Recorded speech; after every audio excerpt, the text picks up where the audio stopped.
What's happening, YouTube? Welcome back to my channel. I'm Wavy Zay. You already know this is Wavy Gang. If you like this video and you mess with my vibe, make sure you drop a like and you subscribe. Alright, so I'm bringing you guys a brand new story time video, and my other story time video it flopped like crazy, so I have to come back harder because I cannot take it out.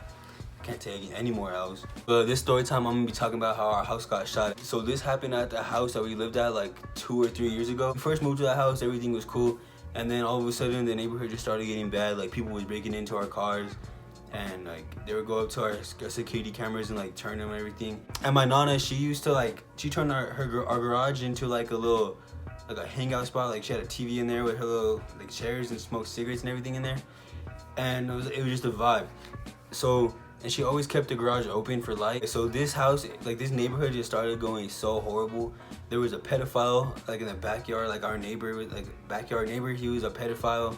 There was 2 guys that circled our house every morning just to plot on us before we moved. One time we caught it on camera, them looking into my sister's car, and she got mad, so she went and brought razor blades and she taped them to the door handle to like make sure they cut themselves if they try to do it again. When I say we had a pedophile neighbor, my sister, my little sister, how old was she like at the time? Like 12, 11? Yeah. She was like 11 or 12. And our neighbor, like our backyard was like down here, and there's a wall, and his floor was like higher, so he could just reach down and grab you if he wanted. He called my sister. He's like, "Oh, I dropped this in your backyard. Can you get it?" And like, my sister knew right away to come and call my older sister who was there. But like, he was obviously not trying to, I'm saying like do some godly stuff. That's what I mean when I have a pedophile backyard neighbor. And the guys that were circling our house, I kind of like, I didn't know them, but I knew of who one of them was because like just people I knew. And someone told me that they were circling our house just to like just break in and all that, and like just to see when we're gone and all that. I'm just gonna explain like everything bad happened in our neighborhood. There was always gunshots, like crazy. One time my dad checked our security camera and saw someone punching his window, and it was live. So my dad went out in his underwear and like he had his gun. My dad asked like a cop, and he was like, "Let me see your effing hands," and then like those guys just ran. But I always remember like just having to go on the floor because there was always gunshots or like hide somewhere. My dad always like, every time there was a gunshot, him and all the neighborhood guys, whatever, would just walk around the whole street trying to look for them. I don't know why he would go and look and not mind his business, but my dad would walk around his boxes around the streets with a gun. Like that's just, I don't know, my dad just wanted to kill somebody, I guess. We had a lot of people living in the house. It was me and my siblings, my mom and dad, my nana, and then her mom, and then my older sister, and then like a bunch of people in the house. And my great grandma, you know what I'm saying, she's old fashioned, she don't care. She's like, she thinks she's untouchable, and I was like, rest in peace though. But she used to think she was so untouchable, like nobody could hurt her. So one day when the garage was open, we heard gunshots, and it was crazy. Like everybody was just freaking out trying to go inside. And then my older sister, she was like, "Come on, grandma, we have to go inside." And she's like, "Oh, why? They're not shooting at me, so I could just stay right here. Obviously I'm not dead." She was like going crazy. She was just going crazy. Then my sister had to like kind of raise her voice at her like to get her inside, so my grandma got mad. Like the whole time, like our garage, like you go in, when you walk out of our garage, there's stairs automatically that just go up. So we were like getting everybody upstairs. I don't know why, like we just got everybody somewhere. And like the whole time my grandma was just arguing like, I'm a grown woman, no one's shooting at me. If they did, I would have got shot already. Like I don't, like, she's basically a gangster. She mostly didn't want to leave because she was smoking a cigarette, and so like her cigarettes literally like probably worth more than anything after her. She like did not care about anything else but her cigarettes. So we had a balcony, like we had a balcony over our garage. Like it was in the master bedroom, and like she was still trying to go outside like on the balcony where the gunshots were happening and like smoke her cigarette still, where she could still get hit. Like, the cops were literally always in that neighborhood, so even if we called the cops, they would not care. Like nothing would have changed. When I say my grandma was a gangster, if you had Crips and Bloods in one room and you had my grandma in another room, you're most likely want to go in the Crips and Bloods. That's just how gangster she was. One time, she used to go on nature walks to like keep her legs going and all that, and she brought home a little kit, and we're like, "What's in there?" And then she was like, we opened it and it was heroin. So like my dad was like, "All right, give me that," and he went to go throw it away, and she was like, "Why are you gonna go throw it away? We could sell it." Like that's just how she was. And after that, like I don't know how long later, there was another little crackhead like when he was riding a bike. Yeah.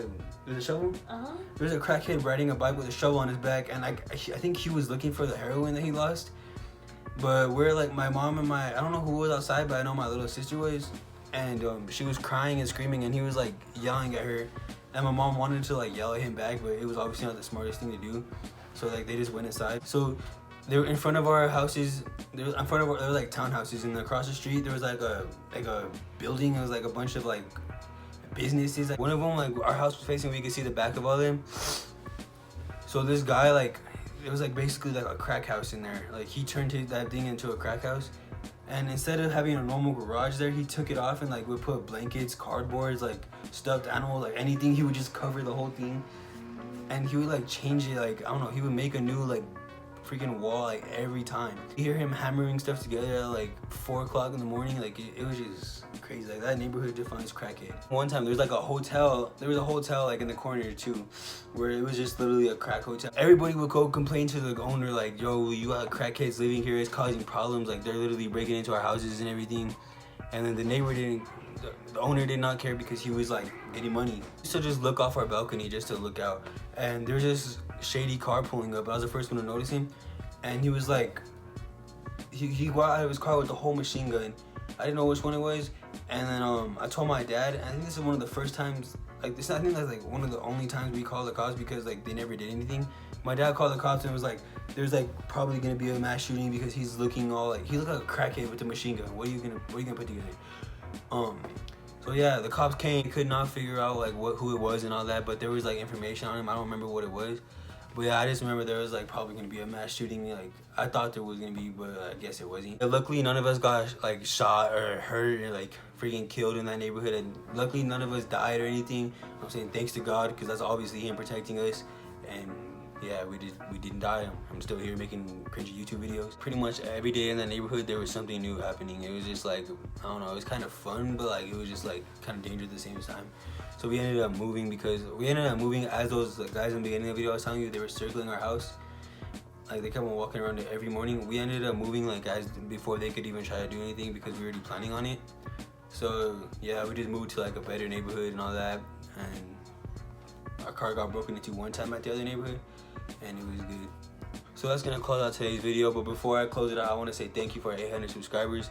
My dad went on his Facebook and tagged like 600 people in to subscribe to me. You know what I'm saying? I appreciate that. I'm at like 805 right now. We're so close to 1,000 subscribers. Just keep on subscribing and watching my videos. My views low-key been going down, but I don't take no L's, so I'm just gonna make it into W's. So just go watch my videos, subscribe. So if you like this video, make sure you leave a like. If you did not, make sure you leave a dislike, but tell me in the comments because I want some like feedback. And be a Goonie and subscribe to ride this wave, and I'll see you in the next video. Peace.